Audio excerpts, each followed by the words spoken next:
Bizim evdə tutun üzərinə heç vaxt səs yüksəlməyib. Artıq 3 yaş 10-cu ayını yaşayır. O artıq söz, kobudluq, heç bir şey görmüyor. Əslində bu normal olan haldır. Normalda belə olmalıdır. Uşaq bu şəkildə böyüdülməlidir. Amma təəssüf ki, cəmiyyətimizdə bunu izah edə biləcəyimiz kütlənin sayı çox azdır. Bugünkü mövzum isə odur ki, deməli, mamam tutunun 1 qram göz yaşına belə dözə bilmir. Yəni tutu ağlasam, mamam ondan əvvəl ağlamağa başlayır. Biraz əvvəl zəng eləmişim, deyirəm ki, bəs belə bir şey oldu, tutu ağladı. Bir də görürəm ki, başladı ağlamağa gedir. Deyirəm, ay mama, bəs tutu indi bir qurtum ağlayanda, gözündən bir yaş töküləndə sən ondan əvvəl can atırsan ki, onu sakitləşdirəsən də, məndən əvvəl şey edirsən. Yaxşı, necə olur ki, vaxtında bizim başımıza itin oyununu açırdın da, niyə tutuya bu qədər həssassan və biz sənin uşaqların deyildik? Burada 2 faktor özünü göstərir artıq. Birincisi, kasıbçılıq, imkansızlıq. İmkansızlıq olan ailədə təəssüf ki, insanlar gərgin, aqressiv olurlar.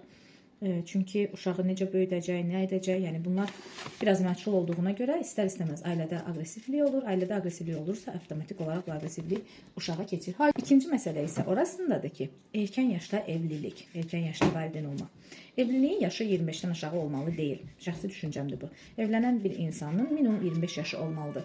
Həyat anlayışı olmalıdır. Uşağa səbr edəcək potensialı olmalıdır. Məsələn, tutu doğulanda mənim də atasının da 29 yaşımız var idi.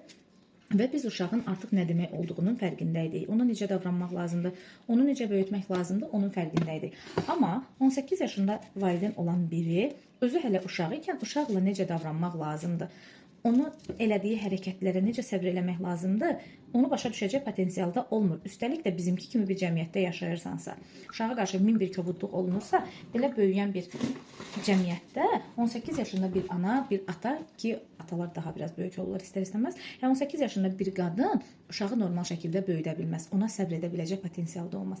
O səbəbdən də çalışın, evlənəcəksinizsə heç olmasa 25 yaşınız olsun.